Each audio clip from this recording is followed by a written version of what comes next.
विश्वास हो रहा है? यही वो नन्हे ड्रैगन है जिसके बारे में मेरे डैड कहानियां सुनाया करते थे। जब ट्वाइलाइट ने ओपलिन को बाहर निकाला था तब स्पाइक वहीं पर थे। सारी यादें धुंधली धुंधली सी हैं, जैसे एक सपना हो। पर ट्वाइलाइट जानती थी कि उसे कुछ भी करके उससे उस जादू को बचाना ही होगा।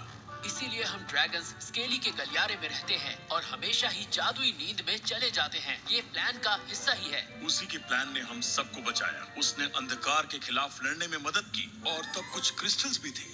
वो यूनिटी क्रिस्टल्स? तुम जानती हो? जानती हूँ, हम ही तो उन क्रिस्टल्स के रखवाले हैं।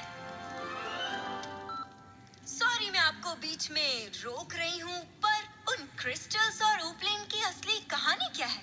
वो असल में है कौन? वो बहुत खतरनाक है। उसकी वजह से ही मुझे मेरे दोस्तों से अलग होना पड़ा। क्योंकि उसे यूनिटी क्रिस्टल्स चाहिए थे? नहीं, उसे जादू चाहिए था, सारा का सारा।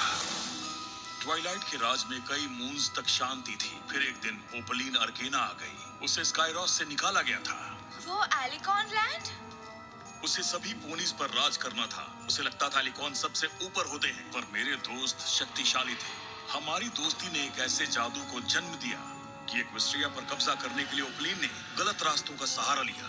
यहाँ तक कि उसने फायर एलिकॉन बनने के लिए ड्रैगन्स पर भी भयानक हमला बोल दिया। और उसने दोबारा वही किया। इसीलिए उसने जेड और लावा पर हमला किया। उनकी फायर के लिए। एक्वेस्ट्रिया के सभी पोनी मैजिक को छिपाने के लिए उन क्रिस्टल्स को बनाया गया और साथ ही ड्रैगन मैजिक को छिपाने के लिए ड्रैगन स्टोन बनाया गया। ट्वाइलाइट ने हमें बचाने के लिए यहाँ भेज दिया और एक्वेस्ट्रिया के इर्द गिर्द एक मजबूत कवच लगा दिया। जब हम जादू को वापस लाए तब वो कवच टूट गया और तब सदियों के बाद पोनीज की तीनों प्रजातियां एक साथ आ गईं। तुमने सारा का सारा जादू गंवा दिया। मैं वापस सोने जा रहा हूँ।